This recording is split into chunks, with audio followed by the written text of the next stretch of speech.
தேவனுக்கே துதி கனம் மகிமை உண்டாவதாக. அன்பான யூடியூப், ஃபேஸ்புக், வாட்ஸ்அப் நண்பர்களே, உங்கள் யாவரையும் ஆண்டவராய் இயேசு நாமத்தினாலே தேவக்கரங்கள் சார்பாக 5 நிமிட செய்தி நிகழ்ச்சி உங்கள் வாழ்த்து வரவேற்கலாம். சந்தோஷமா இருக்கிறீங்களா? நீங்கள் எல்லாரும் சந்தோஷமா இருப்பதை கர்த்தருக்குள் விசுவாசிக்கிறேன். இந்த நாளிலும் இயேசு நம் வீட்டில் தங்குவார் என்கிற தலைப்பிலே நாம் தியானம் செய்ய போகிறோம். Jesus will stay in our home. அதற்கு ஆதாரமாக எடுத்துக்கொண்ட வசனம் வெளிப்படுத்தல் 3:20. இதோ வாசற்படியில் நின்று தட்டுகிறேன். ஒருவன் என் சத்தத்தை கேட்டு கதவை திறந்தால் அவனிடத்தில் நான் பிரவேசித்து அவனுடைய போஜனம் பண்ணுவேன், அவனும் என்னோடு போஜனம் பண்ணுவான். சங்கீதம் 27:24. வாசல்களை உங்கள் தலைகளை உயர்த்துங்கள், அநாதி கதவுகளை உயருங்கள், மகிமையின் ராஜா உட்பிரவேசிப்பார்.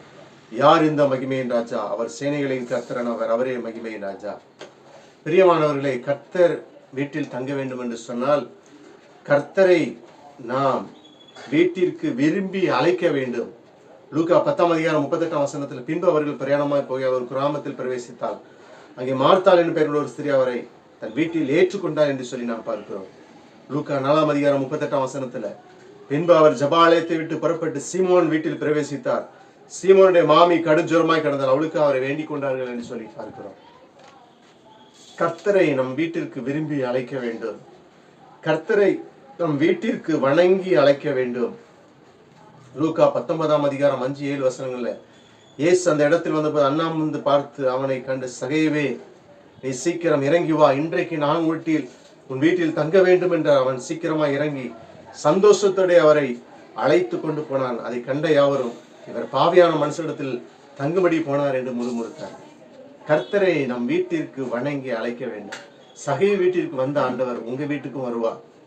கர்த்தரை நம் வீட்டிற்கு வருந்தி அழைக்க வேண்டும். லூக்கா 24:29 அவர்கள் அவரை நோக்கி, நீர் எங்களுடனே தங்கியிரும், சாயங்காலமானபோது பொழுதும் போயிற்று என்று அவரை வருந்தி கேட்டுக்கொண்டார்கள். அப்பொழுது அவர்களுடனே தங்கும்படி உள்ளே போனார். வீட்டிலே தங்குவார். பிரியமானவர்களே, உங்களுக்கென்று ஒரு வீட்டை கட்டுவார். எரேமியா 29:5 நீங்கள் வீடுகளை கட்டி குடியிருந்து தோட்டங்களை நாட்டி அவைகளின் கனிகளை சாப்பிடுங்கள். ஏசாயா 65:21 வீடுகளை கட்டி அவைகளில் குடியிருப்பார்கள், திராட்சை தோட்டங்களை நட்டி அவைகளின் கனிகளை புசிப்பார்கள்.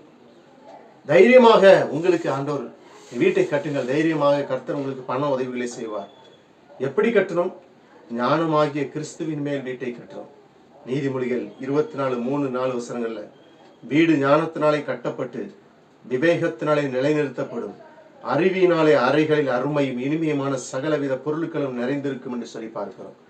நீதிமொழிகள் 14:1 புத்தியுள்ள ஸ்திரீ தன் வீட்டை கட்டுகிறாள் என்று சொல்லி பார்க்கிறோம். புத்தியுள்ள ஸ்திரீ தன் வீட்டை கட்டுகிறாள். ஞானமாகிய கிறிஸ்துவின் மேல் கட்டுங்கள், கண்மலையாகிய கிறிஸ்துவின் மேல் கட்டுங்கள். 7:24-25-26 நான் சொல்லிய இந்த வார்த்தைகளை கேட்டு இவைகளின்படி செய்கிறவன் எவனோ அவனை கண்மலையின் மேல் தன் வீட்டை கட்டின புத்தியுள்ள மனுஷனுக்கு ஒப்பிடுவேன். கடைசியாக அஸ்திபாரமாகிய கிறிஸ்துவின் மேல் உங்கள் வீட்டை கட்டுங்கள். 1 கொரிந்தியர் 3:11-13 போடப்பட்டிருக்கிற அஸ்திபாரமாக இயேசு கிறிஸ்துவே அல்லாமல் வேறு அஸ்திபாரத்தை போட ஒருவனாலும் கூடாது.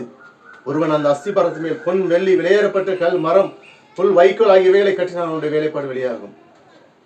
பிரியமானவர்களே, சங்கீதம் 118:22 வீடு கட்டுகிறவர்கள் ஆகாது என்று தள்ளின கல்லை மூளைக்கு தலைக்கல்லாயிற்று.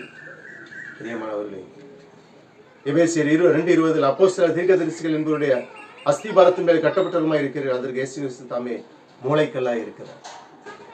பிரியமானவர்களே, அவரே நமக்கு மூளைக்கல்லாய் இருக்கிறார். ஆகவே கர்த்தர் உங்களுக்கு உதவி செய்வார். ஜெபிப்போமா? அன்பின் ஆண்டவரே, வசனத்தை கேட்ட பிள்ளைகளை ஆசீர்வதிங்க. இயேசு நாமத்தில் ஜெபிக்கிறோம் நல்ல பிதாவே. Thank you friend. God bless you.